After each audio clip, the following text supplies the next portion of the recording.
So I'm hoping that this will be a kind of event that you can walk away from with a sense of joy and appreciation for Mimi's life and the gift that she gave to us. So when we think about a loss and losing someone that we love dearly, there are a couple of ways that we can react. And one way, and the immediate way that we react, is that we struggle with the loss of that person, the absence, the hole that they leave in our lives, and what's missing and what is gone.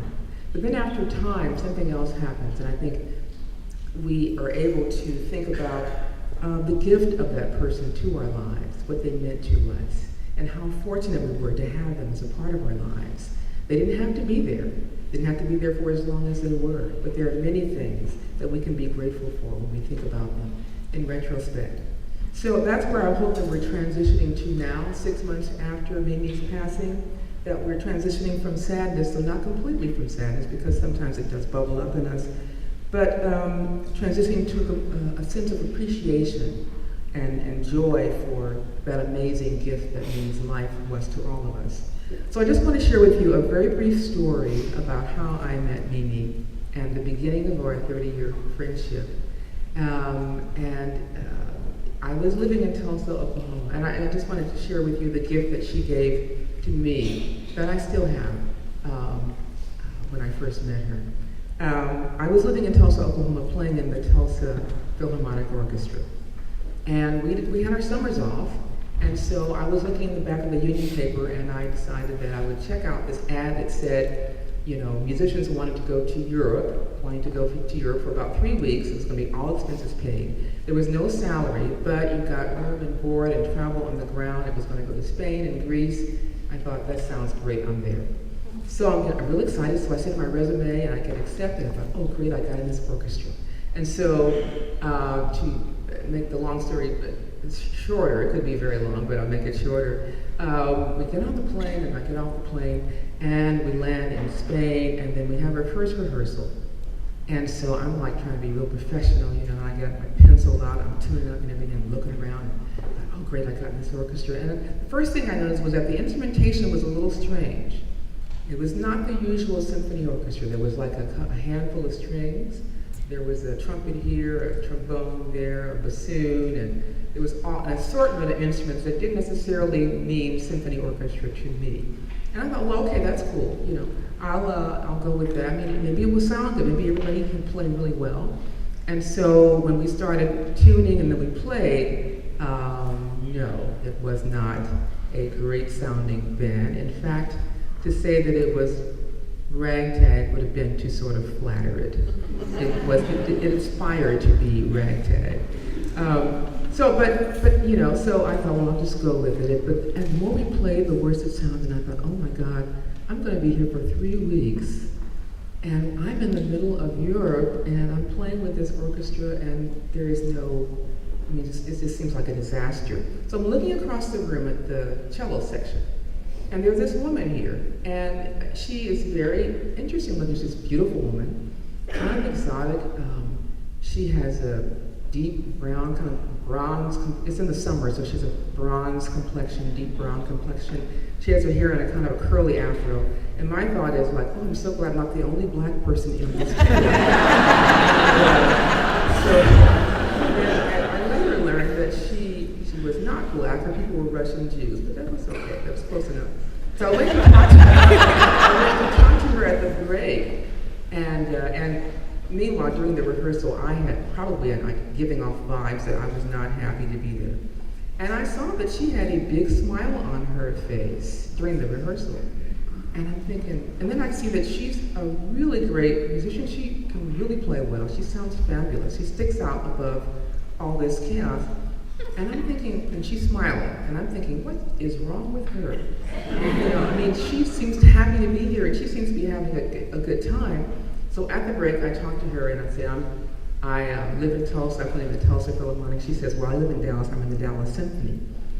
And I said, oh, really? I said, well, I didn't want to be rude. I said, well, is this what you expected? And she said to me, I see you sitting over there frowning about this. And she said, this is supposed to be fun. You have to change your attitude. And at the time, Danielle had a song, remember this song called Got a New Attitude? So everybody was talking about making attitude adjustments, and this woman was suggesting that I needed one. So actually, I did change my attitude, and then she said to me, I mean, if you knew Mimi, you know how she said these things, that we're on vacation. I don't know what you think you're here for. And from that point on, I had the best time. I said, you know, I'm in Europe, you know, with all these interesting people. It's on somebody else's dime, you know. I'm having a paid vacation. What am I complaining about? We had the best time. And I went back 2 years after that, you know, every year for a couple of years after that. Mimi went back to the same tour, the same band that didn't really improve very much. But what I learned from Mimi, and I learned many things, but this is the one thing that I learned, is that when you're in a situation like you can't do anything about it, you might have a great story for about 30 years. We talked about that trip forever at parties. It was so much fun to have that. And to say, well, you know, here we are, we can't do anything about it. Let's just go with it and see where it takes us. So that's the gift that she gave me at that time. And I think about her life as being such a gift that even though we don't have her anymore, I still have that gift that she gave me. So for all of us, I think, as we think about missing Mimi McShane and what she was in our lives, we don't have her physically, but we do have the little things that she left with us, the little stories, the attitude adjustments. I mean, every time I think about that, I think, when a situation like that comes up, I think, okay, Mimi taught me that. I'm going to shift gears real quickly now because we're going to go and begin our program. And Mimi was a gift to many people in this city. And the three major organizations that she was tied with are going to be represented today. And she was a great gift to all of them. The first is the Young Strings, where Mimi worked with her beloved young people. Nobody was better at inspiring and encouraging young people. So the Young Strings program of the Dallas Symphony will be represented here today. And after that, the American Institute of Musical Studies in Graz, Austria. Some of them are here today. And then, of course, the Dallas Symphony, for which she played with for so many years, is also represented. So we're going to, without further delay, and I'll see you at the end of the program, we're going to begin our program now, and thank you so much for coming.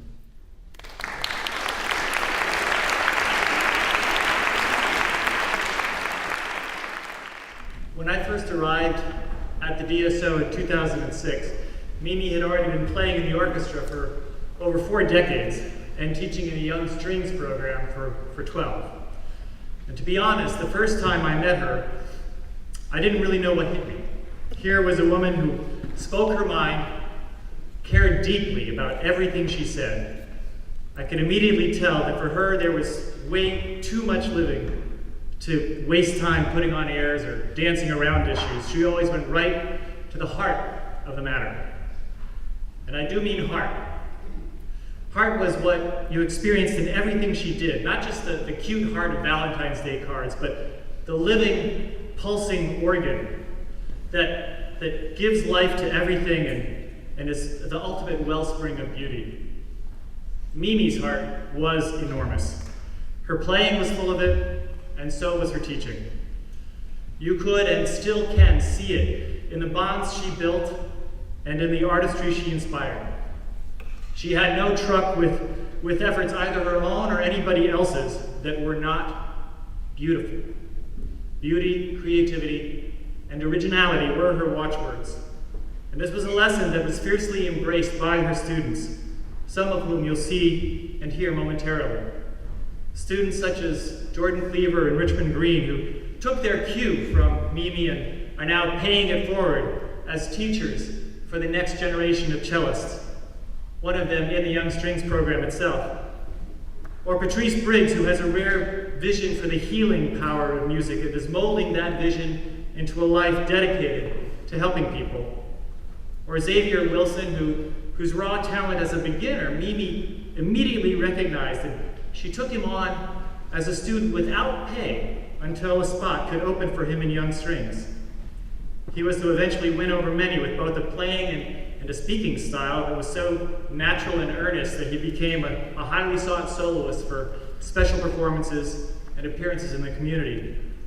Or Stamos Martin, a prominent young composer who the DSO commissioned last year to write a piece that brought together young students, older students, alumni, and faculty from all over the country to celebrate the 20th anniversary of Young Strings in a piece that was appropriately titled, Do They Dream? And we performed it for a national audience. These are only 5 of the dozens of young proteges of Mimi's who are making a positive difference in this world, the world which so desperately needs it. As I was collecting my thoughts for today's celebration, I reached out to my predecessor and colleague, Leanne Binford, who knew and worked with Mimi for much longer than I had. Leanne was there at the inception of Young Strings and helped see it through the many challenges and obstacles it faced in its early days. And she asked that I share the following with you. She reminds us that Mimi loved her students. It was tough love. She often made them cry. But in return, they loved her right back. She not only helped them to master the technical aspects of playing the cello, but to dig deeply within themselves, which often led to more tears, to discover their inner musician, their unique voice. She understood that music and life are intertwined, and because of this understanding, her lessons included counseling sessions on personal issues. She bought clothing and shoes if needed. When a student's father was shot to death, Mimi sat with the family at the trial. To her students, she was a mother figure who could nag like no one else, but she was also their cheerleader, psychiatrist, advocate, and of course, musical mentor. Her students, sometimes known as Mimi's cellos, helped raise the standard for what it meant to be in Young Strings. However, her legacy will not only be the music they bring to the world, but also the humanity she instilled in each of them. As it is now obvious, Mimi regularly went far beyond what was expected of her as a teacher. As a result, her students were inspired to go beyond what was expected of them as students. And they will continue to bring a piece of Mimi's enormous heart to everything they do. For that, we should all be both grateful and humbled. But of course, many of you know this already and have expressed it through generous gifts to the Young Strings program in Mimi's memory. To date, Young Strings has received 32 gifts totaling over $3,000 in honor of Mimi's legacy. On behalf of the entire Dallas Symphony organization, thank you. And rest assured that the passion, artistry, and excellence that Mimi brought to Young Strings will continue to be a bright, shining beacon for the entire faculty and staff, and most importantly, for the students of the program.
Ames founder Nora Sands would say, "Grüß Gott, meine Damen und Herren," the most intoxicating German accent.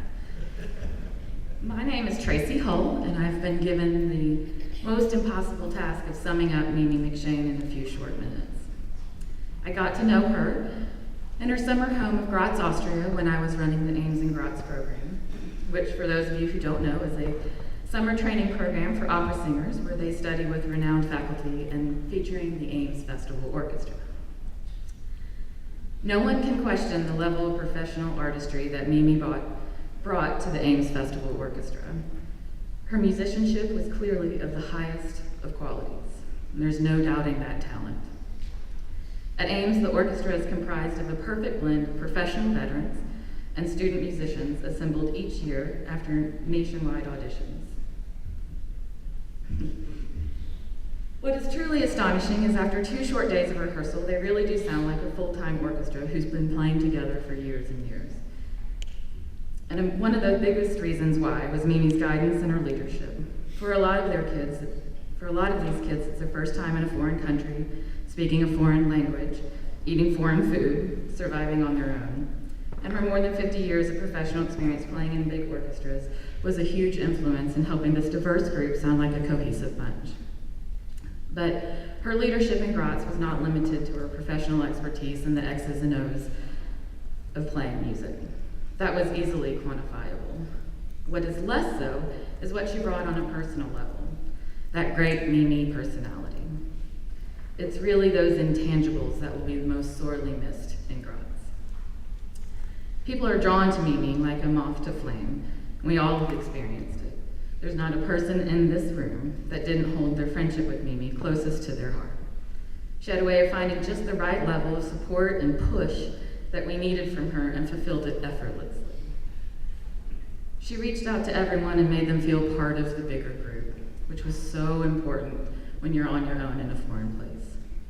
She was mentor, mother, best friend, counselor, comic relief, all rolled into one. And combined, she was the heartbeat of the Ames Orchestra.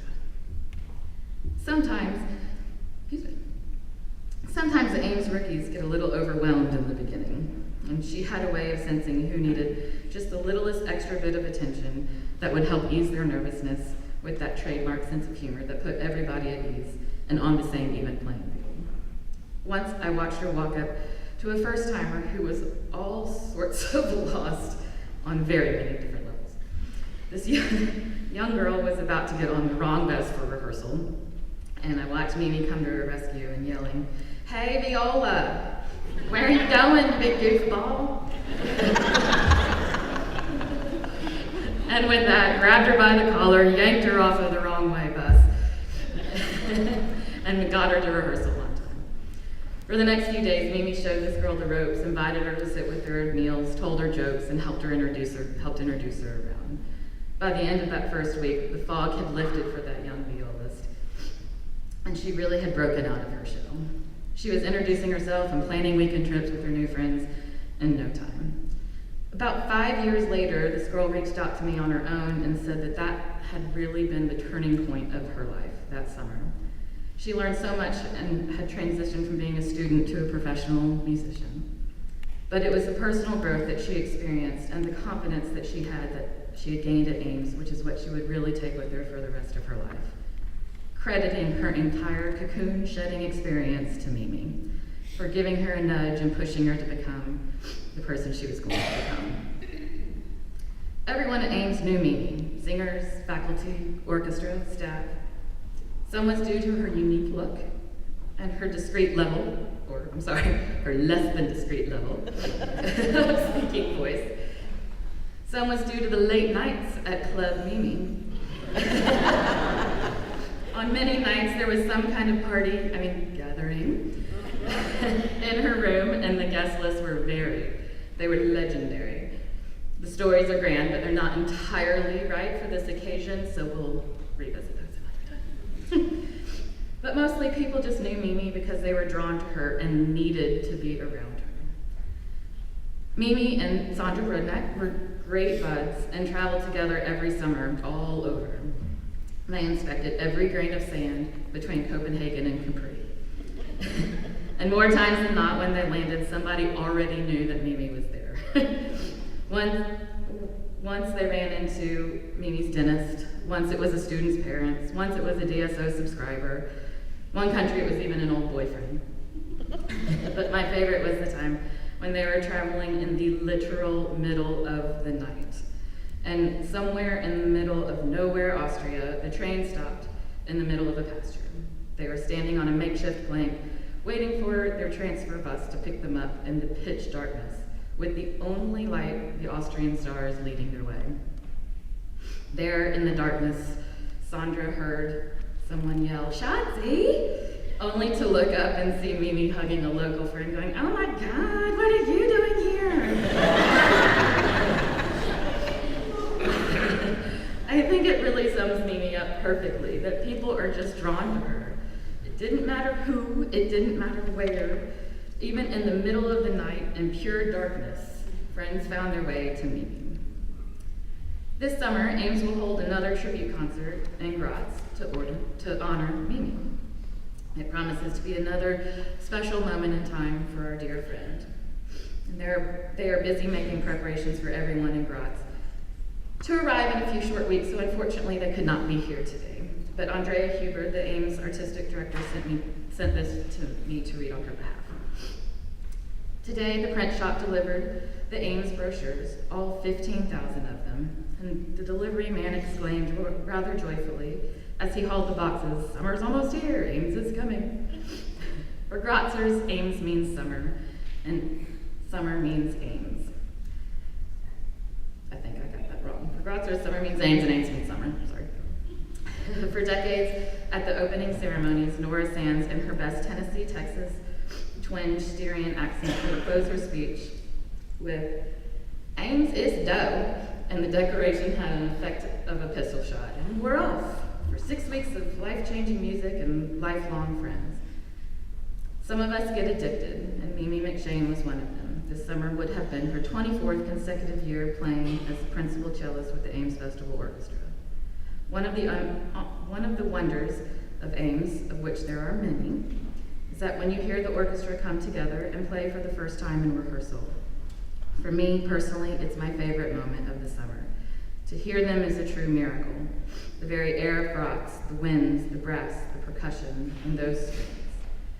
I realize that the orchestra looks to the conductor and the concertmaster for leadership, but it was also Mimi sitting there like a sibyl, playing that wise and ancient cello, and she was the heartbeat.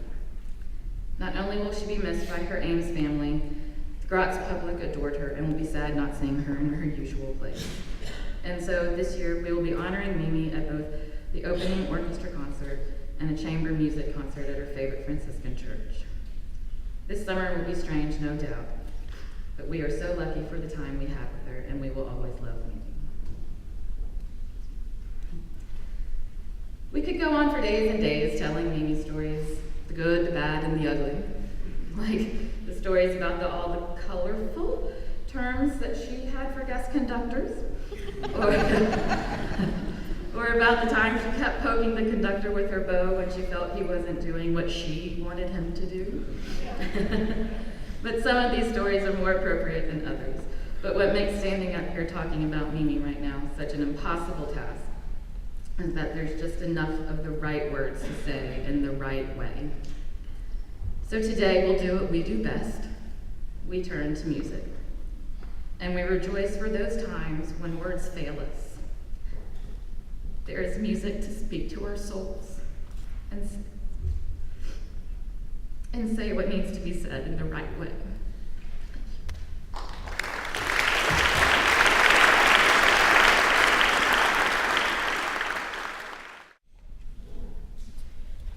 Thank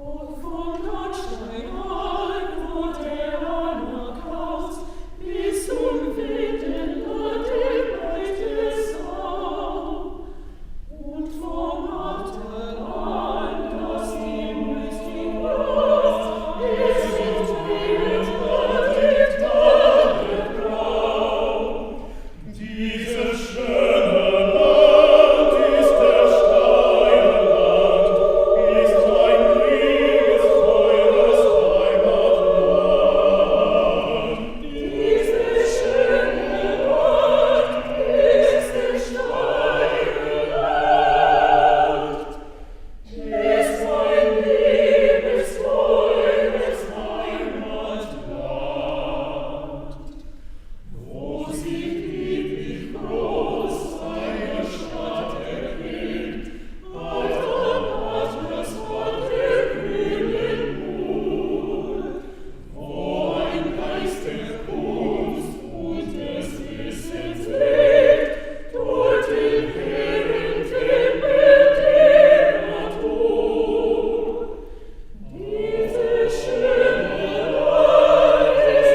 already been noted today, this is really an impossible thing to do.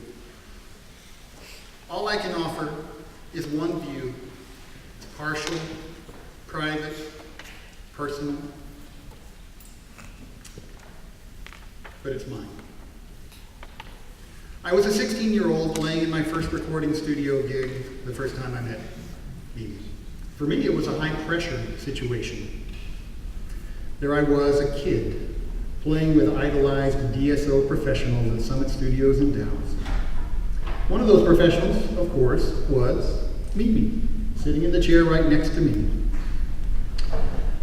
Mimi put me at my ease immediately, and those of you who know her know, of course, the way she did it was by razzing me unmercifully.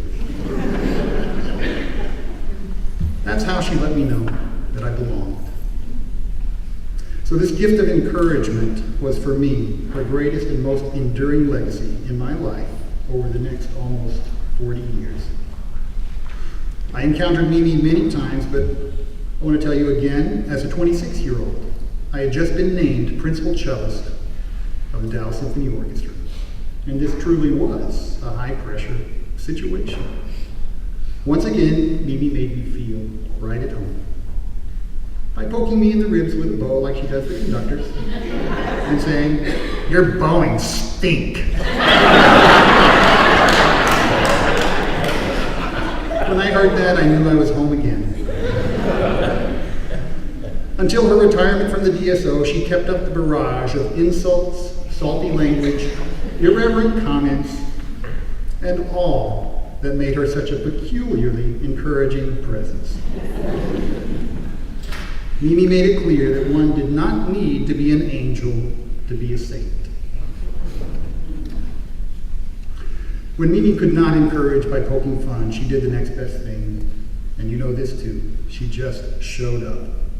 At hospital rooms, recitals, weddings, baby showers, bar mitzvahs, births, and funerals, Mimi was there to bring reassurance and comfort to all.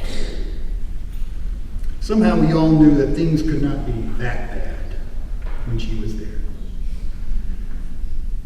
So I feel honored to have had her in my life and will always remember her singularly generous presence, sense of humor, and unfailing loyalty. I miss her. She would have told me right now, get over yourself. And I think she would tell that to each one of you. And I think we can and we will. But Mimi, I don't think we'll ever get over you.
from her, and today I learned that the best way to live your life is to live it in a way that touches others' lives intentionally.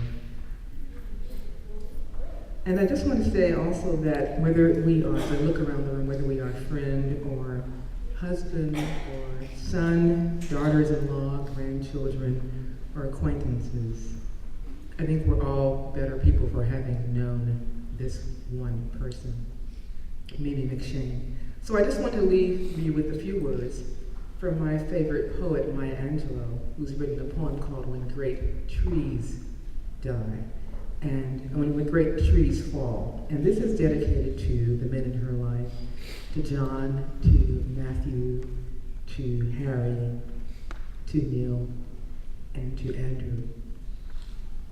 When great souls die, the air around us becomes light, rare, sterile. We breathe briefly, our eyes briefly see with a hurtful clarity.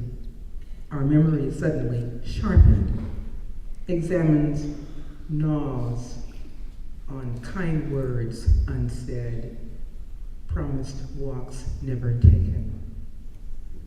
But when great souls die, after a period, peace blooms. Slowly and always, irregularly, space is filled with a kind of soothing electric vibration. Our senses restored, never to be the same again. Whisper to us, they existed, they existed. We can be and be better, for they existed. Thank you.